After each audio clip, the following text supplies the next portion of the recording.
welcome to today's class. Today we'll be looking at integration by parts on calculus. In integration by parts, there is a formula that you must know whenever you are asked to solve question on it.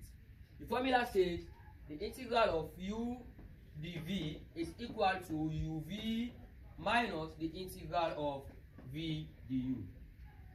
And in this formula, there are certain things that you must note again. One of the things is that you must note terms to be taken as u. You must note the terms that to be taken as u. You say what? Terms to be taken as u. Number one, we say what? Whenever you see an inverse trigonometric function, you need to take those terms as u. Whenever you see an inverse trigonometric function, you need to take those terms as u. Example of some inverse trigonometric function. One, we have sine inverse of x, tan inverse of x, cos inverse of x. These are the example of inverse trigonometric function. The other one is what? Whenever you say what? A logarithm function. Example, like whenever I see log of x, ln of x. So these terms must be taken as what? U. Next up, we say terms to be taken. The terms to be taken as dv. What are the terms to be taken as dv? Whenever you see a what? A trigonometric function.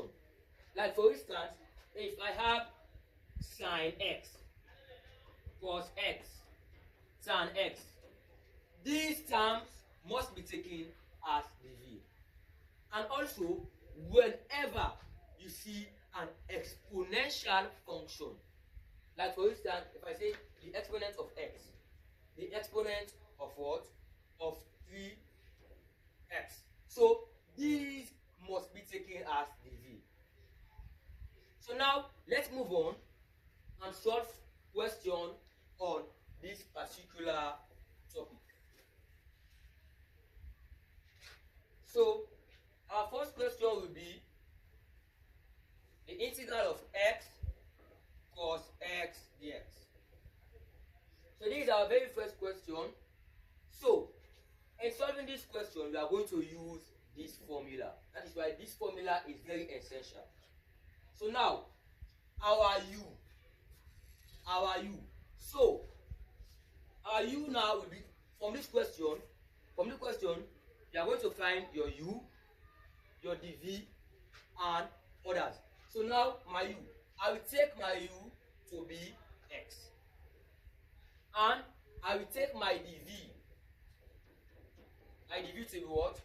Cos x dx. Mind you, earlier on I said terms to be taken as dv are what? Whenever you see a trigonometric function, those terms must be taken as dv.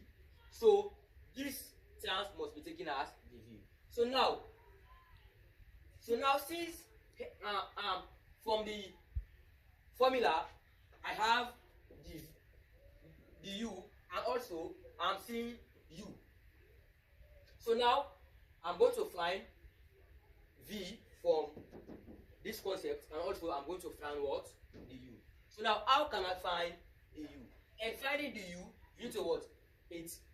Differentiate this equation. So now if I differentiate u equal to x, I will have the u over the x is equal to 1.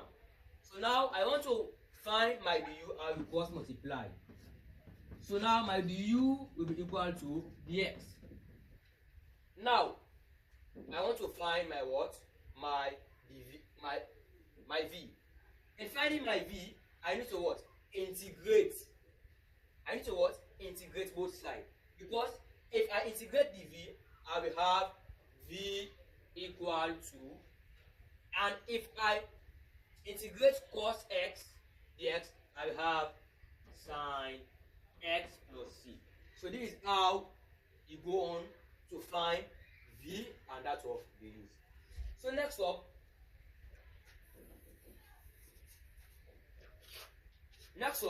we are going to input these findings into our formula. The integral of u. What is u? Our u is what? X. dv. Our dv is what? Is cos x dx. All equal to, what is our u? Our u is equal to x. Again, what is our v? Our v is equal to what? Sine x. Minus the integral of our v. Our v is what? Sine x. Sine x. Multiplied by the u. Our du is what? Dx. The space. Our du is what? Dx.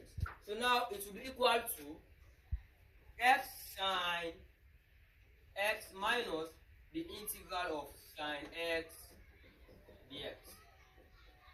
Now, x sine x minus, if I integrate sine x dx, I will have minus cos x plus c. Now, x sine x minus multiplied by minus is plus cos x plus c. So this is the answer to this question. So now we move on again to solve more examples. We take our number 2 example, the integral of exponent 3x dx. As for this one, this is